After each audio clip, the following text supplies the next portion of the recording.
Number 1 channel Malegaon.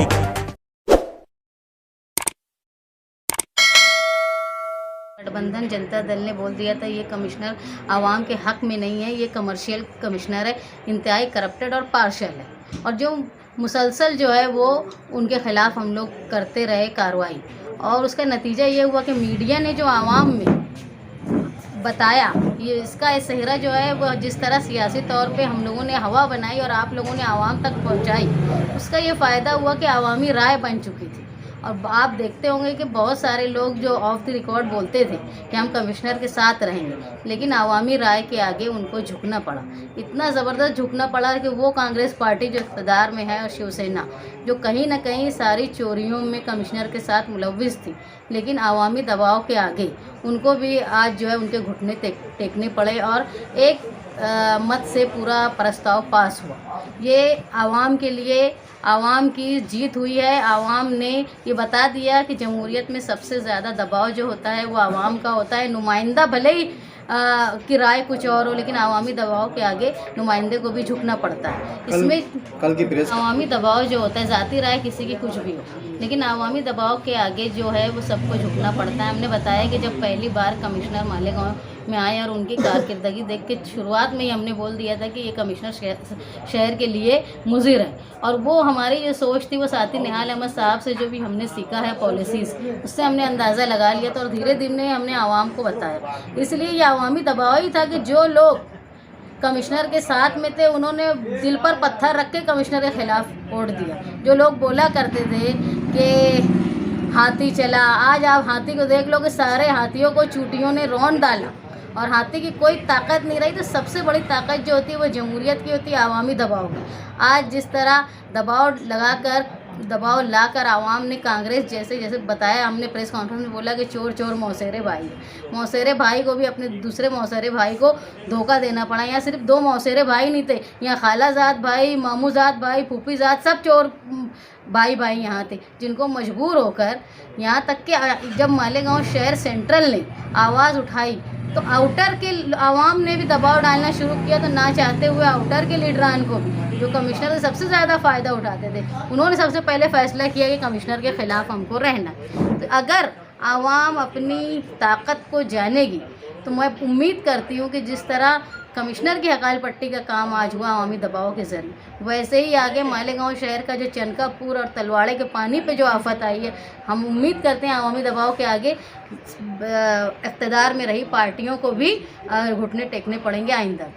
महागठबंधन को लेकर इस शहर में बहस चल रही थी कि महागठबंधन में दरार है, कुछ लोग वोट करेंगे कुछ लोग नहीं करेंगे, इसको आप कैसे देखते हैं? हमने कल ही बताया था कि जब वोट गिनती होगी उस वक्त आपको समझ में आ जाएगा कि कौन किसके साथ है और किसका कितना दबाव है। एक बात समझ लो, जब अवामी दबाव होता है तो सियासी लोगों को भी ना चाहते हुए झुकना पड़ता है। जहां मुफाद के लिए जो लोग कमिश्नर के साथ थे, मजबूरन उनको भी झुकना पड़ा। मैं कई मिसाल दे सकता, मगर अभी मैं फ़िलहाल एक ही मिसाल दूंगा कि जब लतीफ़ देशमुख साहब कमिश्नर थे, वाटर गिरीश के सवाल पर बुलंद इकबाल साहब ने कंप्लेन दी, हमने मरण बरत पर बैठा। उस वक्त वाटर गिरीश कंपनी पर दंड लगने की कार्रवाई शुरू हुई कि इसके कामकाज सही नहीं है। जो एग्रीमेंट में शराइत थी उस मुनासिबत से कामकाज नहीं हो रहे थे, तो उस पर लतीफ़ देशमुख साहब 2016 उस वक्त से उन पर दंड लगना शुरू हुआ। लतीफ़ देशमुख साहब आए, उसके बाद तुम्हारा रविंद्र जगताप साहब आए, संगीता दाईगोड़े मैडम आई, किशोर बोर्डे साहब आए, ये सब आयुक्त आए और दंड की कार्रवाई चालू रही। इन्होंने 2 दिन पहले 1,96,00,000 रुपया जो वाटर गिरीश पे दंड लगाया जाता था, वाटर गिरीश कंपनी को वो चेक दे दिया। तो आप बताओ मुझे कि ये इल्ज़ाम कैसे सही नहीं है? जब 4 कमिश्नर ने उस दंड को कायम रखा, तो यही एक दूध के धुले कमिश्नर आए क्या कि मरा हुआ पैसा उनको जिंदा करके दे दिए। लेकिन हमने उनसे पूछा तो उन्होंने इनकार किया कि हमने कोई पैसा वाटर गिरीश को नहीं दिया। झूठ बोलते हो, वो हर बात झूठ बोलते हैं। वो मुझे बोले कि बायो माइनिंग का मैंने वर्क ऑर्डर नहीं दिया। बायो माइनिंग लातूर से कंपनी आ गई, कचरा डेपो पे मशीनरी फिट करने लगे, वो बोले आउटसोर्सिंग का मैंने वर्क ऑर्डर नहीं दिया। जो स्वच्छता विभाग है वो बोलता है कि आउटसोर्सिंग का वर्क ऑर्डर के दे दिया। ये बोलते हैं कि आर्बिट्रेशन में मैंने फैसला नहीं करा, उसका फैसला हो गया। तो ये जो भी बातें बोलते हैं ये झूठ बोलते हैं, और अकाउंट में से ले लो ना मालूमात जाके।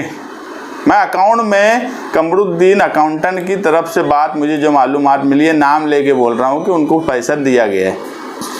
जितने भी मतलब इसके अंदर मतलब उन्होंने बातें लिखी हमारे पास, झूठा आयुक्त है वो। उन्होंने बोले कि मतलब ये सब महासभा में ठहराव कर कर भेजे गए, इसमें मेरा कोई अमल दखल नहीं। एक बात सबसे पहले ये समझ लो, महासभा कोई टेक्निकल नहीं होती है। महासभा काम क्या है उस पर कोई चीज़ को पास करती है। जहाँ उसमें मुखालफत की बात आती है, हमें उसकी मुखालफत भी करते हैं। मगर अगर महासभा में कोई चीज़ अक्सरियत, और मैं ये बोलता हूँ कि जो आज इक़्तिदार में चैंपियन चोर कांग्रेस वाले हैं, वो तो है ही ना नालायक। हम कहाँ उनको बोलते हैं कि यार वो तो शुरू से बदउनवानी का अड्डा बना के रखे हैं मालेगांव शहर को। कमिश्नर का काम क्या था? कमिश्नर प्रशासन का एक हेड है, बॉस है। उसका काम यह है कि अगर महासभा अगर कोई गलत ठहराव करती तो विखंडित करने का पावर किसके पास है? आयुक्त के पास है ना। अगर वो बोलते हैं कि महासभा ने ठहराव करी, तो अगर वो गलत है तो तुमको उसको विखंडित करना था। दूसरी बात, अगर महासभा ने कोई ठहराव करी तो टेक्निकली उस काम को अमली तौर पे किस तरह किया जाए ये तो प्रशासन तय करेगी।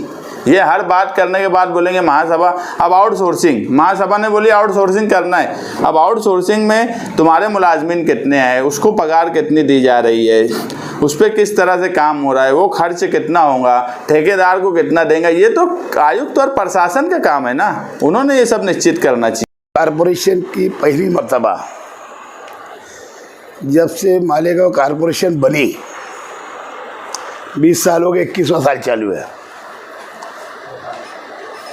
और मालेगांव की तारीख का पहला ऐसा आयुक्त तो आया था मालेगांव कारपोरेशन में, जो दीपक कासार,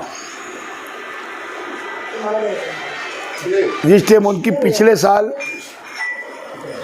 पिछले साल मालेगांव कारपोरेशन में कोविड के टाइम पे उनका यहाँ पे ऑर्डर हुई, उनको भेजा गया।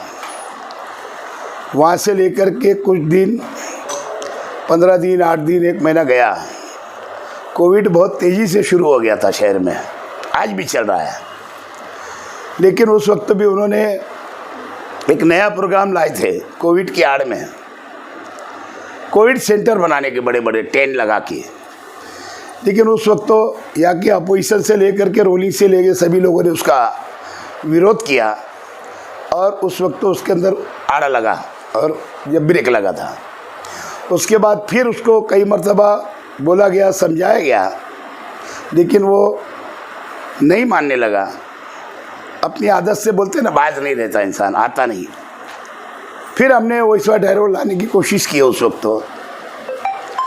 वक्त से हमारे पास 54 लोगों की सहन थी, मेजॉरिटी वालों की, और साथ में 3-4 राष्ट्रवादी की भी सहन थी। जब इसी तरीके 54 सहन थी। प्रस्ताव हम लाने ही वाले थे, तो ये हुआ कि हमारे सेना के लोगों की, हमारी दादा बाबू ने हमको बुलाया, समझाया कि एक अधिकारी को संधि देना चाहिए, उसका करियर ख़राब होगा। आप लोग इत्मीनान रखो, अभी कोई मीटिंग वगैरह कॉल मत करो, और इस बार ठहराव की उस पर मैं बदली करा के लाता हूँ। लेकिन कोई वैसे वो बदली नहीं हो सकी, और वो रुक गया। और फिर उसको ऐसा लगा कि मैंने सभी राजकीय पक्षों को, लोगों को हाथ में रख लिया, और ये मेरा कोई कुछ बिगाड़ नहीं सकता। लेकिन क्योंकि जहाँ लोक प्रतिनिधि, जनता, तमाम कारपोरेटर, महापौर, यहाँ तक के मालेगांव कारपोरेशन के जो गवर्नमेंट के अधिकारी और यानी उपायुक्त वगैरह जो 4 है, सहायक आयुक्त और जो 2 उपायुक्त, और बाकी अधिकारी कारपोरेशन के, सभी उनसे नाराज़ रहने लगे। पूरे कारपोरेटर नाराज़ रहने लगे। ये बंदा हर हफ्ता, जबकि हफ्ते में गवर्नमेंट ने अब 2 दिन छुट्टी डिक्लेयर कर दिया है, कम से कम 5 दिन पूरा वक्त तो यहाँ पे देना चाहिए। ये वक्त तो ना देते हुए ये सिर्फ और सिर्फ 4 दिन यहाँ, अरे 1 दिन यहाँ रहते थे, 1 दिन में आधा दिन कारपोरेशन आते थे, 4 दिन यहाँ से गायब रहते थे। कहा साहेब कुठे गेले तुम्ही, कुठे जाता है? वो मंत्रालयात मीटिंग निकाली मैंने माझी। यानी कारपोरेशन में कोई मैसेज नहीं रहता था, कारपोरेशन को कोई खबर ही रहती थी कि मंत्री ने कोई मीटिंग बुलाया, कि फलक नगर विकास ने मंत्री बुलाया, ये ऐसा कुछ नहीं रहता था। और ये काम चोर अधिकारी था, काम नहीं करना चाहता था, सिर्फ उसका घर भरना चाहता था, वहाँ भी जाकर के वो बिजनेस करता था। PMI योजना जो है गवर्नमेंट की, वो लोगों को बोलता था कि भैया 2 एकड़ ज़मीन है क्या ला, मैं महाराष्ट्र गवर्नमेंट से पास कराया था, फिर केंद्र में मेरे लोग बैठे हैं IAS अधिकारी, वहाँ से मंजूर करा के पैसा तुम्हारे को दिला देता, कुछ मेरे को ही मिल जाएगा। ये धंधा सिर्फ उसने किया। मालेगांव कॉरपोरेशन के अंदर जितने ऐसे बायो माइनिंग का विषय आया, कुछ लोगों ने बोला, कुछ लोगों ने गाड़ियाँ जो खरीदी गई उसकी बात जो बोला, उसके बाद में एक पंपिंग स्टेशन नया पंप जो 4 नए डालना है, वो नए ना डालते हुए 4.25 करोड़ में अगर उसकी रिपेयरिंग होती हुई जो 50 लाख में रिपेयर हो जाए, ऐसे उद्योग वो इंसान यहाँ कर रहा था। ये उद्योग को रोकने के लिए उनको 12 ऐसा हम ओरल ज़बानी महापुर हुए, डेपुटी महापुर हुए, मैं हुआ, और लोग ऐसे समझाते गए, दादा भाऊ ने भी कई मरतबा समझाए, लेकिन वो मानने तैयार नहीं था। अभी उसने जो पीछे हमने ठहराव किया था महासभा में कि वाटर गिरेज के बारे में उसको रद्द करना चाहिए था, उसका लवाता उसको बनाया गया था, यानी कोर्ट जैसा एक है ना, आर्बिट्रेशन को उसकी जवाबदारी थी। उसने दोनों कोर्ट भी वही, ऑर्डर भी वही, चेक भी निकाल दिया 2 करोड़ का। तो वो अधिकारी करता कुछ था, बताता कुछ था, दिखाता कुछ था और करता कुछ था।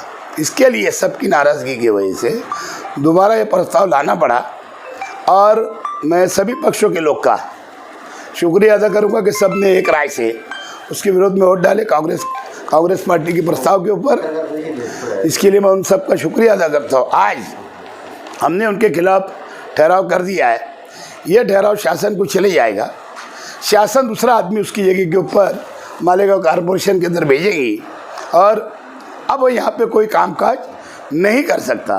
कुछ सदस्यों ने वहाँ पूछा कि या महापुर से बात बोली गई कि अब उनको हमने हटा दिया और उनको भिजा दिया। हमने उनके खिलाफ ठहराव लाया है, शासन उसका अब निर्णय लेंगे, क्योंकि हम वहाँ गवर्नमेंट को भेजेंगे और शासन बदली करेगी उसकी, है ना। लेकिन अब उसके ऊपर यहाँ वो कोई कामकाज नहीं कर सकते, यही सिर्फ मुझे बोलना है। अब उनका यहाँ कोई काम रह भी नहीं गया, अब उसने यानी इज्जत से यहाँ से छुट्टी डाल के चले जाना चाहिए, ये उनके लिए बहुत अच्छा होगा। और नहीं तो अगर यहाँ बैठ करके उसके बाद भी अगर अड्डर में करेंगे तो फिर पूरे कारपोरेटर, महापौर, हम सब उनका फिर घेराव करेंगे। इस वीडियो को लाइक करें, हमारे चैनल को सब्सक्राइब कर बेल आइकन जरूर प्रेस करें